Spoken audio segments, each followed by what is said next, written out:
guys, it's Nicole with Altered Ending, and I'm on to another project this afternoon. So I need to apply a couple more top coats of Polyvine on this dresser that I've been working on. And I know you guys have a lot of questions about it because I get a lot of messages about it. So I thought I would apply the next coat with you. So I'll just do it live.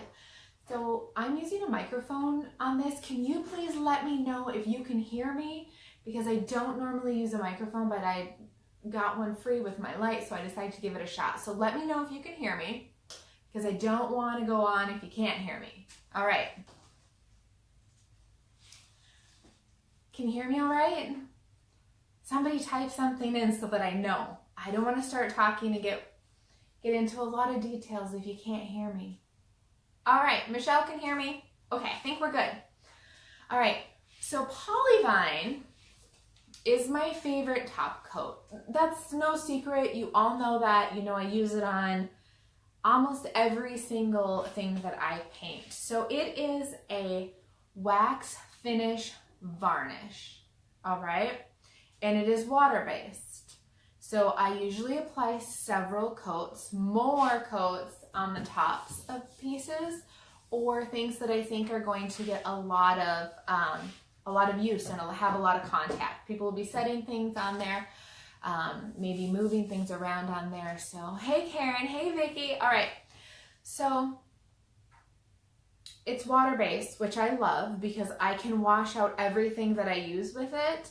I usually just use Dawn dish soap and warm water because I reuse all my sponges until they're really crappy. Then I throw them away. But if you're somebody who's been in the chalk painting world for a while, you've probably tried soft wax, which I believe is beeswax based. Some of them are, some of them aren't. But if you've tried soft wax over your chalk type paint, you'll know that it gives it a really soft luster and sheen, and it actually feels quite amazing. However, with wax, oftentimes you're supposed to reapply it. At some point down the road, you're supposed to reapply it. It's also really sensitive to heat and cold. So that is not the case with Polyvine, but it feels just like soft wax once it's dried. So it has that wonderful, smooth, soft luster to it without the upkeep and without the buffing.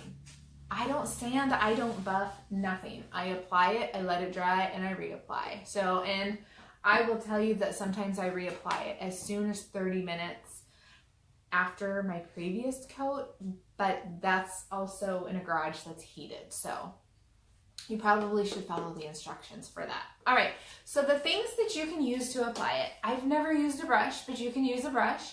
I don't want brush strokes in my top coat, so you can use a sponge. This one would be great for if you have a very large surface like this. So I pour it usually just into a container, and I always use these metal dishes. You would just dip it in here and then swipe it on. Now, more often, I use small yellow sponges, okay? This I ordered on Amazon for not very much money. I want to say it was less than $10. And I cut them into quarters like this.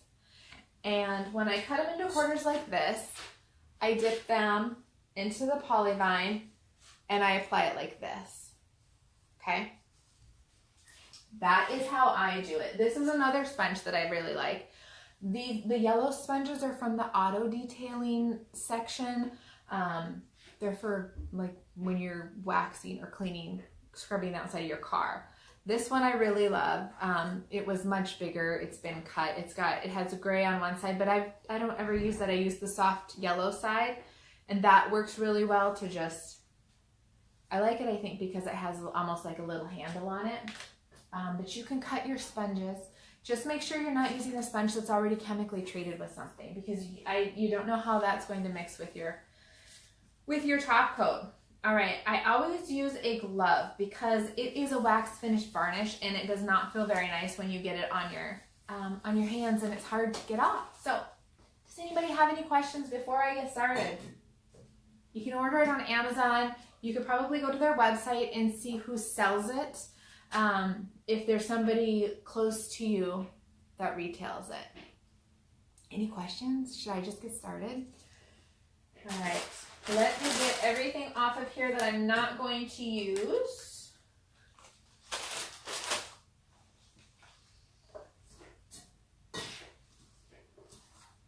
So I've already got 3 coats on the top and then 2 on the rest of it. And I'm going to add some more. Now when it comes out of the container, it's white and it's going to dry clear. And I have not had any problems using it over white paint. When you're using it over white paint, you really want to make sure that you're doing several thin coats, which is the way I do it anyways, several thin coats, and you don't want it to pool anywhere because it will yellow in the areas that it pools. All right, can you guys see this okay? Maybe I will go behind and show you how I do it. So you just dip it in, and then I always do this and get a little bit off. I'm sorry I have to have you so far away, but this piece is just so long. All right.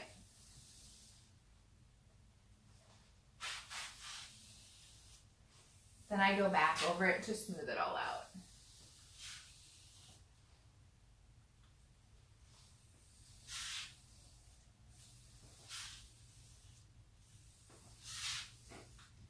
I want it as continuous and as straight as I can get it, especially on the top. So this is how I do it. It's not really very complicated, but I'm also somebody who wants to see how it's done before I attempt it on my own. So I understand for those of you who want to try it, but also want to watch somebody else apply it first.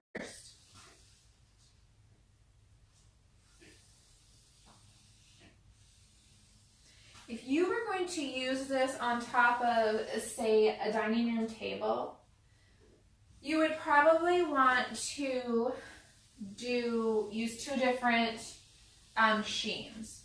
You would probably want to first do satin, and then you'd want to follow up with the matte, if you're going for the matte finish, which I like. But the matte finish does have a little bit of a sheen to it, so after you get all your, after about 2 coats, that is when it starts to feel like soft wax. Okay, and then I just go around the edge like this. All right, let me know if you have any questions. I'd be happy to answer them. Okay. And then you're just gonna let it dry.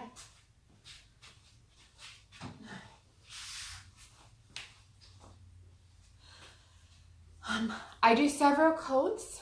You don't have to shake it. I don't think you have to shake it. Let me try to answer that.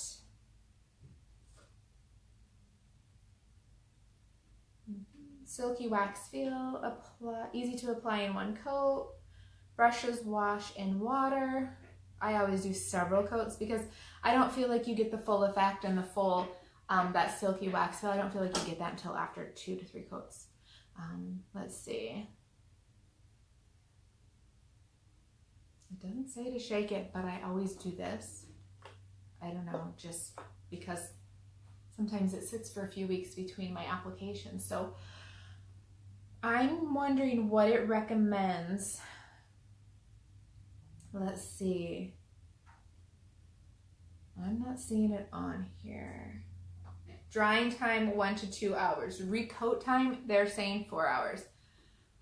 I don't wait 4 hours. Sometimes it's just like a half hour between coats. But usually I've got the heater on and then I have work lights that I will actually point down on it and have it drying that surface and curing it a little bit faster so that I can do another coat. Because I only do this on the weekends and an occasional evening, so I've got to get as much done in as a little amount of time as I can. I do several coats, oftentimes at least 4. So this is my 4th coat on the top. It's probably good. The top is probably good. And then on the bottom, I've done 2, so I'm going to do, I'll do some more, and I'll show you that too. What's really great about these sponges is that you can get up in the little crevices and nooks and crannies. Michelle, I think the satin is a little bit more durable. I've never used the satin. I have only used the matte, the dead flat, I think is what it's called. Clear dead flat. I have only used the flat, and I find it to be extremely, extremely durable. But it does say on here that if a very high level of durability and stain resistance is required, apply 1 to 2 coats of clear satin wax finish varnish and 1 to 2 coats of clear dead flat wax finish varnish. And I've heard that with many other top coats as well, is if you want something highly, highly durable like a tabletop, if you want a matte finish, that you will want to first do satin or gloss and then do the matte over that, and then it will be the most durable. All right, Susan, I've never ever sanded it. I don't have time to be sanding top coats in between. Let's see. I'm trying to read, see if I missed any comments.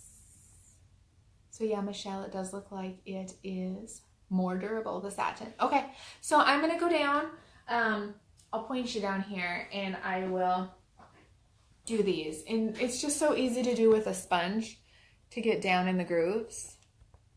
Isn't this a pretty dresser, you guys? It's 6 feet long. It is huge. And it is for someone's new house that they don't get into till they're first. All right, can you see me all right? All right. So this is what I do.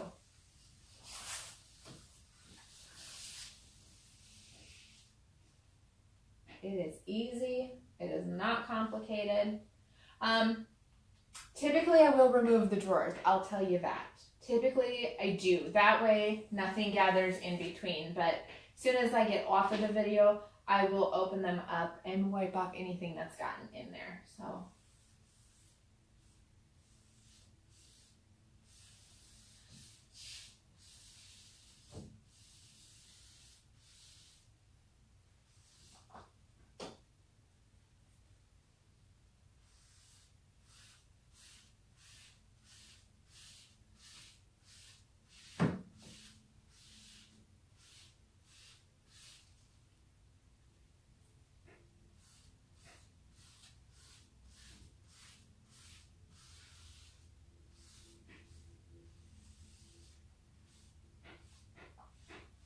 And if you see areas that have little bubbles from your sponge, just go back over them.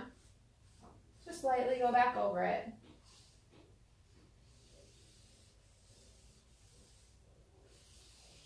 Doing these cross bars. Hopefully you can see that.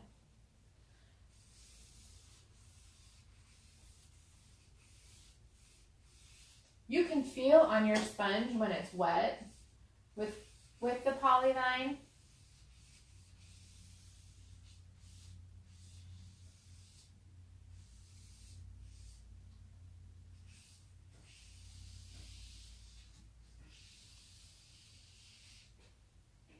All right, guys. Does anybody have any questions? Let me point you back up so I can see you. All right. It's not cooperating. There we go. All right. Gina says she's used the satin under the flat and it works well together. The flat over satin durability gives it the flat finish. Exactly. And you still get your matte or flat finish that you want or that you like, but you have added durability. All right. So that's what I wanted to show you guys. So I know you have the gist of it. It is It's easy. It's easy to apply. There's no sanding in between. Use a sponge. There's no brush strokes. It's a win-win. It is super durable. It feels amazing. It is smooth. It is soft. It feels like a beautifully buffed soft wax. And that's why it's called that. It is called Wax Finish Varnish because that's what it feels like. All right. If you have any questions, drop them in the comment and I will try to answer them later as I have time to. But I'm going to get going and get this on and then I will talk to you guys later. Bye.